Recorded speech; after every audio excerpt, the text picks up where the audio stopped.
Wasted so much time on people who should've just been ignored. If I slow down now, I'll pump the brakes. What was it all for? What was it all for? What was it all for? I'ma make this shit count, though.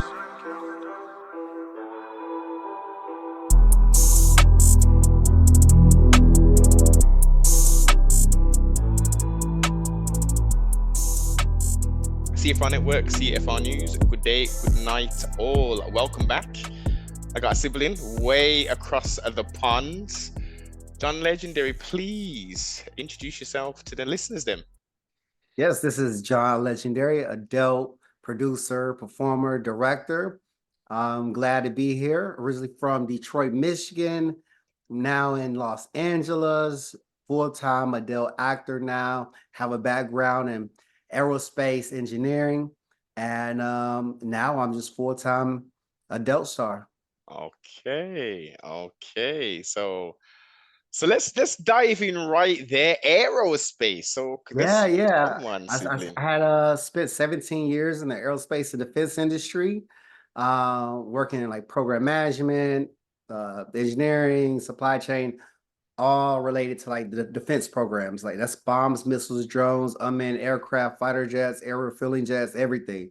If it's military usage, I've worked on it. You know, foreign Okay. military, domestic, everything.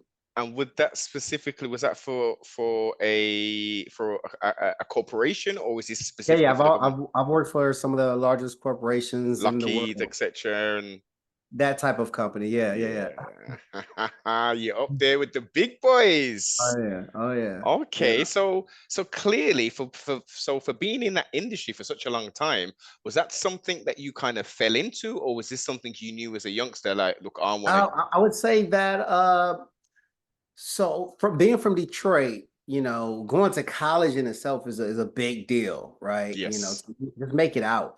And then when I went to college, university, Tennessee State University, which is a HBCU, historically Black College University. And just being there was just a great experience. I was a college athlete. I ran track, and the whole idea was to get a good job. Yes. And if you're from Detroit, a good job to you is working for one of the big three automakers. Indeed, Okay. GM, And so etc. that's all I wanted to do. Yeah. Okay. And then I had to see what companies were coming to college to recruit. You had automotive, and then you had like a couple of aerospace companies, all in like the engineering and supply chain function. And so I knew then, maybe in my junior year, in which way I was going to go. What And I age just, range are we I talking? was around 21. Okay. Yeah, Okay. yeah. Because I actually dropped out of college for like a year and just because I was just tired of it. And so I eventually just went back and finished up my last 2 years. But So, when I went John, back, hmm you're from that D, yeah, way up there, and you go down south yes. to a HBU in Tennessee. Wasn't that like a culture shock for you? No, it wasn't because Detroit, the population is in Detroit is like all Black. The whole Exactly. city is all Yeah. Black. Yeah. Now, in Nashville, like the school was all Black, but the city wasn't all Black. Exactly. And and so, but what happened was I spent a semester in Georgia in high school where it was 10% minority and 90% white. And so I went from an all Black high school to Yeah. pretty much an all white high school Yeah. for one semester. And I was that was the culture shock. That was in my 10th grade year. And so when I went to Nashville, it wasn't hard at all because I had already spent like a summer there, a school semester there. Hmm. So I was used to it. Okay. Okay. Yeah.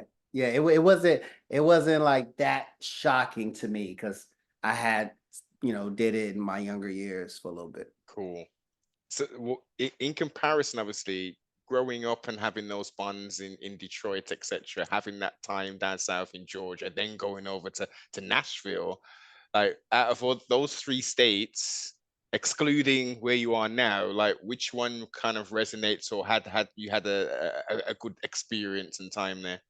I would say Nashville because that's where I got a lot of my close relationships or friendships there, and that's when I became to evolve to a young adult. But Detroit, that really allowed me to like get a sense of understanding of who I was and what I wanted and what I didn't want. Indeed. And I knew that I wanted more outside of what Detroit could offer me at that time.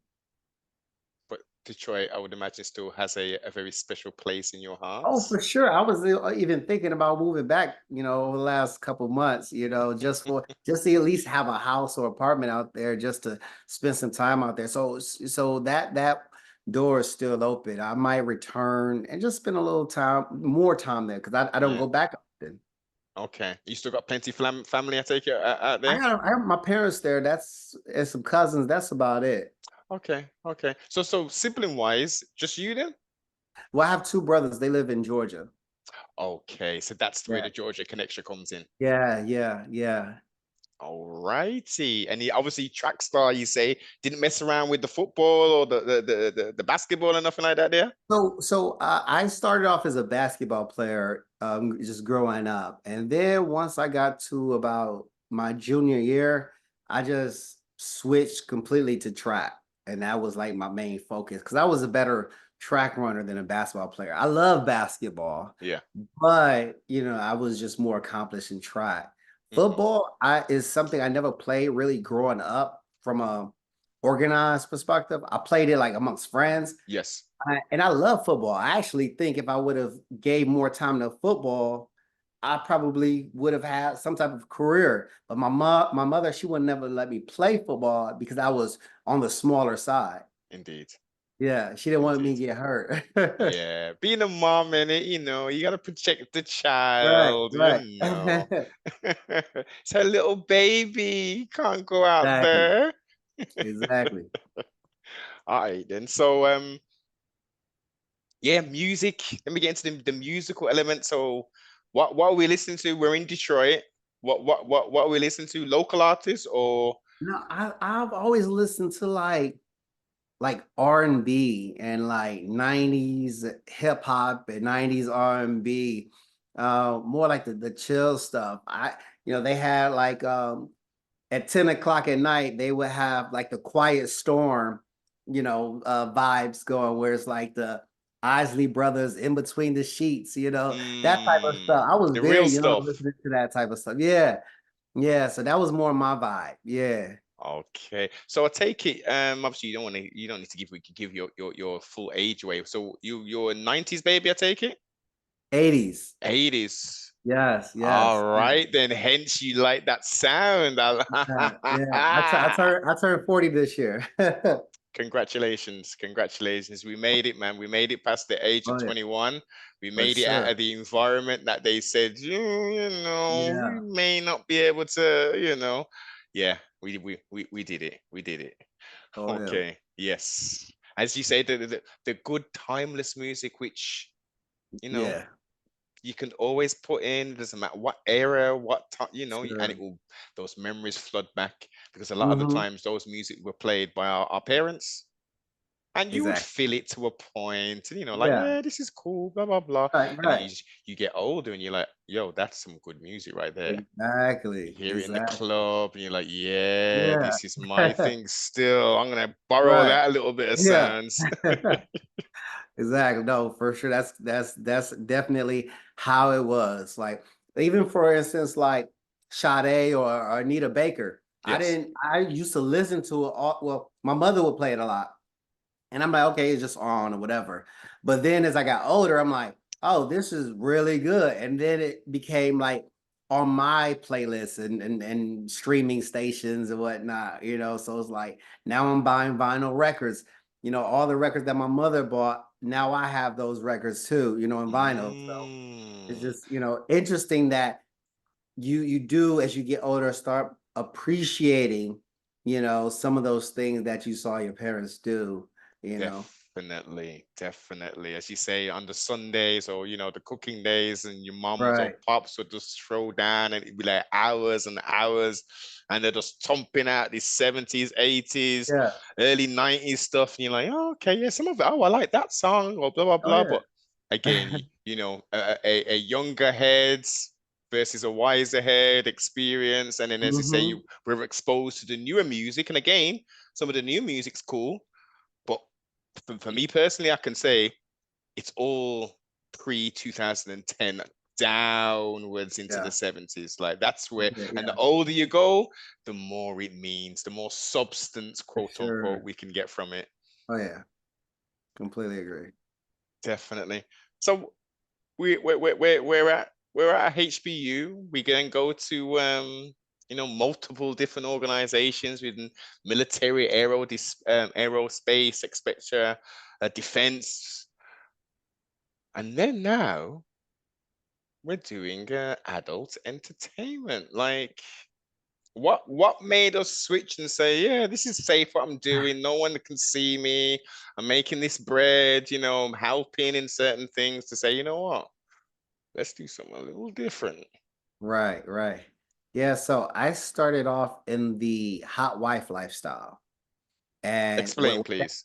that's it's very like similar or adjacent to the swinger lifestyle. Swinger is when you're couple swapping, you Yes. know, and hot wife lifestyle is wife sharing. So you're sharing your wife with another man. Okay. And Is so this a new? I've never heard of no. this before. It's been around forever. Yeah, Gee. it's just people don't talk about it as much, like publicly, right? Yeah, I mean, it's yeah. very, you know, discreet, So, very okay, taboo. pardon my ignorance, Mhm. but I would sort of class that as swinging. Wouldn't that be swinging? Most people in the hot wife lifestyle are swingers as well. Okay. But the difference between swinging is like, if let's say me, I have my wife and you have your wife, Yeah. then we'll be with each other's wives. Yes. We're all four of us together going back and forth. Okay, yes. So it's a group activity, In a whereas this group, is going to yeah. be a solo kind of initiate. Yeah, Yes. whereas a hot wife dynamic is if, let's say you have your wife and you invite me over and we fuck your wife together, or you watch me fuck your wife, so that's how. Oh, so it's even okay. So yeah, every day is a school day, as they say. So I was thinking that it would have been just literally, okay, John, you come to my house, I'll go to your house, and that's the kind of swap. But no, you're saying that could potentially happen, or you can go to Steve's house, he can potentially cockhold of sorts, as it's called now, or he can get in, or like, Yeah. Yes, yes, yes. So within the hot wife dynamic, you have two different types of couples. You have the cuckold couple, and you have this what's called the stag and vixen couple. Now, the distinction between the two is over here on the cuckold couple, the wife holds the sexual power dynamic. That means she yes, holds the decision making on who she fucks. That means if she sees me, it's like, oh, hubby, there's John. He looks so good. I want to fuck him. And then that's her decision. He really doesn't have shit to say about it. He just says, okay, my goddess, whatever you want. How can I help you? Can I prepare you for the evening? Do you need help with your outfit? Can I shave your legs? Like, do you need some money? Like, whatever you need, I'm gonna help make it happen. Where over here, you got the stag and vixen couple, where the husband and wife they share that decision making ability. yes. If she sees me, she's like, hubby, John looks good. I want to fuck him. And the husband says, you know what? I don't really like his vibe. I think we should pass on him. And then they have to pass, but if they don't pass, he's more like my wingman. He's giving me information about her. He's This is telling what me, you need to, John, yeah. yeah, like she loves to flirt. She loves dancing. When you first come up to her, grab her hand, dance with her, kiss on her neck. She loves that. Yeah, so he's like my wingman Yeah, to like provide his wife with a good experience. indeed. So that's Indeed. a difference. And I'm called a bull. And a bull is a single guy who understands the nuances of how to approach both of these dynamics.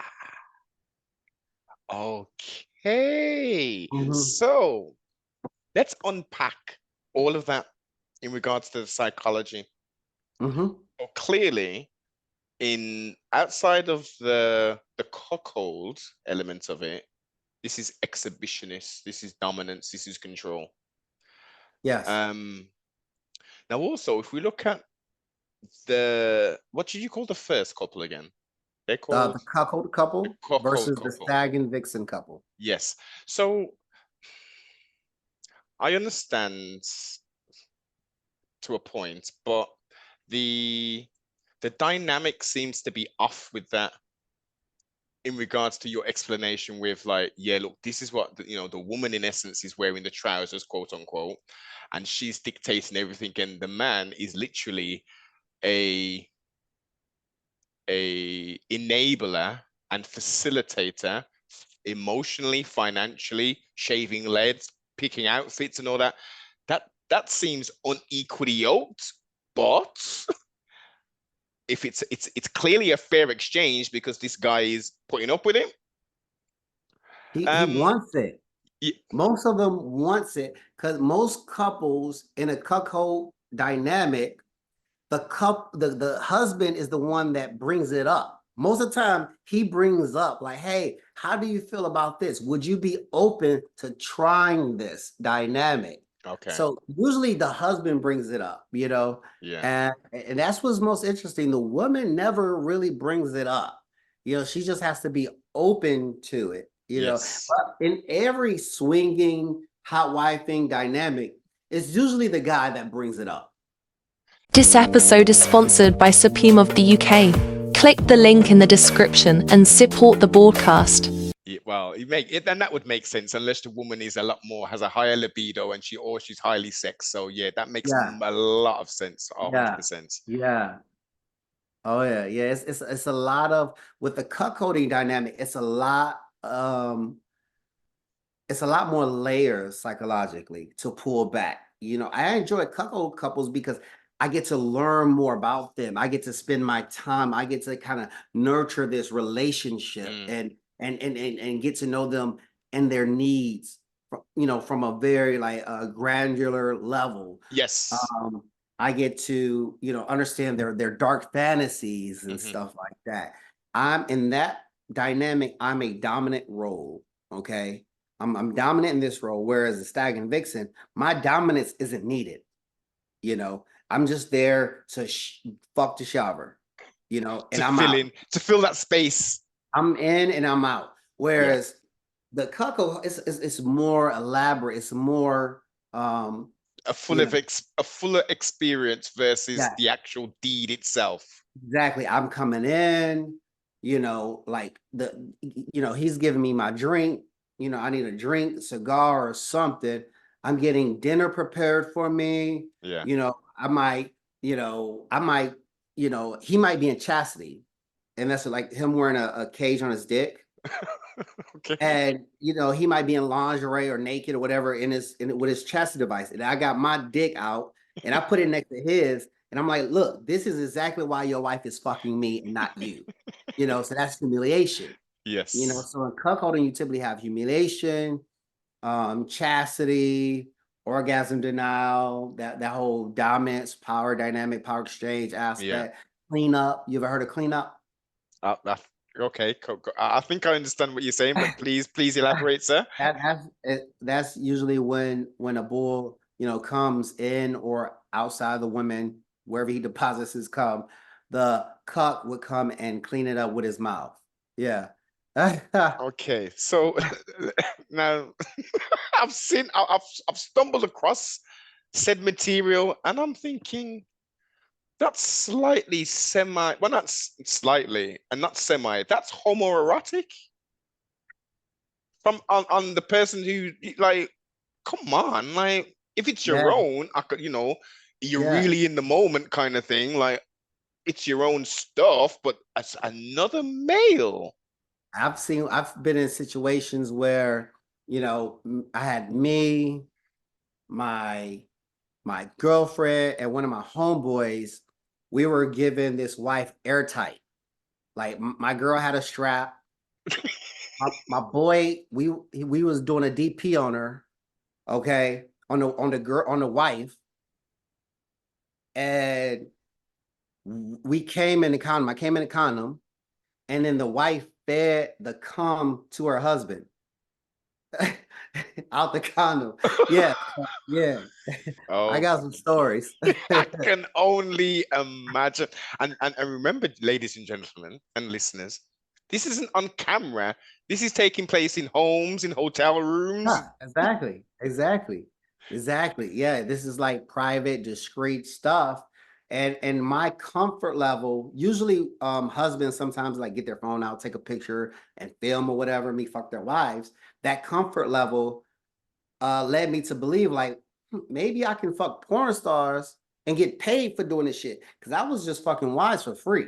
It was just like my Saturday night hobby. I want Yeah. shit like no more free dick. Let me fucking sell this dick and get paid. So that's how I got into porn. All right. So they're taking a couple of snaps, couple of videos here and there. Are we talking about with your face in it, or are we talking about just the action itself? Yeah, just my face, everything. Like I didn't care because when you're usually these couples, like they have their own professions and stuff like that. Like they're not Yes. putting it on the internet or anything like that because Yeah. they're lawyers, they're doctors, I would. Yes. engineers, like they have kids, families, so they're not putting it out there.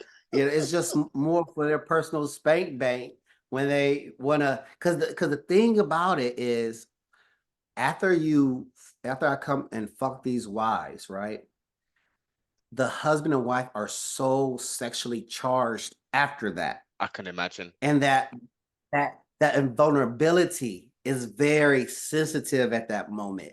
Like they are so close, like never before. The moment after she gets fucked by another man, this is the closest they could possibly be because of the level of vulnerability you need to have to share your Acceptance. life Yeah. with Hmm. another man. It's the most vulnerability state you can be. Of And so course. then they have intense sex afterwards, typically.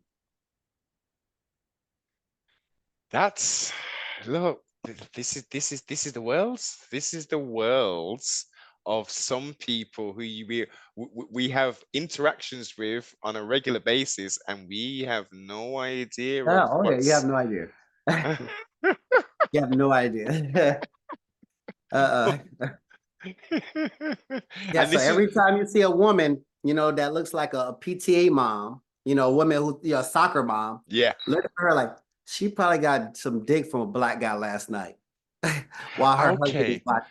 And watching. I guess for European or Caucasians, as you would say in America, is that the number one fetish, I guess, of sorts? Like, look, if we're gonna do this, we need to get a black guy involved. Yes, so you have a subset or a category within the hot wife lifestyle of the wife or women that are called QoS, which means Queen of Spades. And these are women that only fuck black guys. Like they won't fuck white guys at all. Like if like and they're also within that is called like evolving.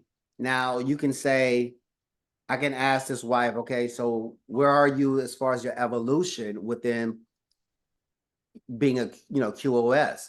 Are you 50-50? That might mean you 50% fuck your husband, who's white, and 50% fuck black men. Or I can say you're 80-20, or you're a 20-80, Is where there you ever fuck your 100? Is there ever these? yes, that's the evolution, where that's like the pinnacle of being a QoS, where I only fuck black men, including my husband. So if he's white, he's not getting this no more. That's the evolution. So that's like the goal in a lot of QoS women Okay. to get to that 100%.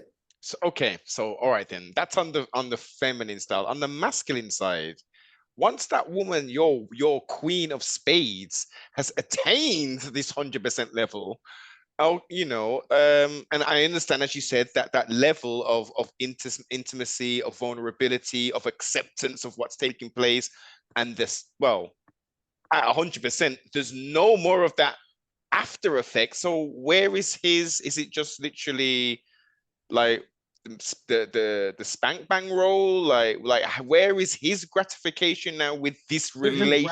gratification is her getting pleased. That's the gratification right there. Like he worships at this point, she's his goddess. So she worships him from a sexual perspective. Yes. Like now, I'm only talking about sexually because I know alpha men who are cucks where they don't fuck their wives. Their wife has evolved to 100% QoS. So, and these are alpha men, lawyers in their day jobs. Okay, so there's a big distinction between if I'm alpha or beta in real life versus Yes. sex. You Indeed. know, and Yes. Very true. so I'm glad you made that delineation. yeah. So I've seen it where it's like you're my goddess. I worship you, like I know men who are locked up 364 days out the year. That means only one day they get to be out of their cage and get to fuck their wives. So you got a lot of different Okay. scenarios and All right then. variations. You're throwing so much at me, Sibley. You're throwing so much at me. So all right then. So paint that scenario. Obviously, you're a bull, as you've described yourself. Mhm. So you're in this 364-day status now, and we're at 365 days. The cage has come off. Like, what are you doing to this goddess that you worship? You're going to town, right? Yeah, on January 1st or New Year's Eve. Yeah. Yeah. I mean, you gonna go do as much as you can. Drink all the fluids, get all the Yeah. energy drinks, whatever you need. Yeah. That is, Oh, well, yeah. look, this is what makes humanity so interesting, Mhm. you know, that we're, for some people, some of the listeners, some of the people will be thinking this is absolutely insane. Yeah, it is. I mean, it's because we are not wired that way. So I stopped very long ago trying to understand why they would be comfortable with this. And then I realized that's not my job to try to understand. My job is to only respect and be aware of the dynamic and how to approach it and realize that they're doing this because they are passionate about this decision. Mhm. I can't, if I like being, heterosexual, I don't try to think how can a man enjoy being with another man just because I love pussy so much. You know what I'm saying? Like my brain is not wired that way. So all I can do is respect your decision, but that doesn't mean I have to like try to understand and put myself in your shoes and try to see how one plus one equals two. That's not. That's I, not what you're I'll there go, for. I'll go mad doing that. You know what I'm saying? So yeah, Yeah, yeah. And that's not your job. That's not right, your role, is to do the exactly, role that you're doing. And right, and to a point, you don't have to, but in virtue of you doing what you're doing, you're gonna peer into the sexual mind of that person. So whether he verbalizes it directly and right. says, yo, this is what it is, you're gonna see it. Yeah, oh yeah, for sure. And that's what makes you, a better bull is to be able to understand that those intricacies and nuances. Mm, mm. Going back to the HBU days, did you join one of those sororities? Fraternity, Oh, sorry, yeah, apologies. Sororities yeah, is no, for it's like a, females. Yeah, for fraternities even. Apologies. yeah. So yeah, I definitely joined a fraternity, Omega Sci-Fi Fraternity Incorporated. That's the Q dogs are our colors of purple and gold. Yeah. So I was fortunate to join that great organization. So that was a lot of Like he's fun. smiling, he's smiling away, Yeah. right? Yeah, it was fun. I mean, it is fun. So yeah, it was great time. I mean, because I went to a predominantly white college for my first year of college, and then I transferred to a HBCU. And so going to a all black college versus, you know, one that's predominantly white Yeah, is a big difference. of But course. you really got to understand your culture. You got to understand you, Yeah. like your heritage. You got to evolve as a person. You know, where you Versus go. just understanding the curriculum. You got to know and get greater understanding of who you are and who the greater family is. Yes, because when you go to a white school, you just there for academics. I Yeah. was just there for academics and, you know, athletics. But when I go to a HBCU, I mean, you learning where you come from. You learning about how to be a good person in society, how to handle business, Mm. how to, you know, deal with bullshit. You know, because we had to learn how to deal with bullshit. You know, what such as, you know, obstacles just within the campus, Yeah. whether that's trying to get money to pay for school or trying to get a dorm room assignment. That was no easy fate. Whereas I go to a white school, all I have to do is send an email to get money to pay for school. Where at HBCU, I have to stand in line for 2 hours to talk to somebody for them to tell me I need to come back because I don't have the right stuff, you know. So you just So wait a learn how minute, to wait a deal with minute, sibling. All of that stuff like we saw in House Party 2 and that shit's real. You gotta stand up in line and get these letters and all this. Yeah. Oh yeah, that's real. That's real. That's real. So Yeah. Oh did my you God. think that's all part of building a better, greater you versus just typing on an email and making things Yeah. so easy? It was so different. I mean, because and then I learned that, you know, sometimes if someone tells you no,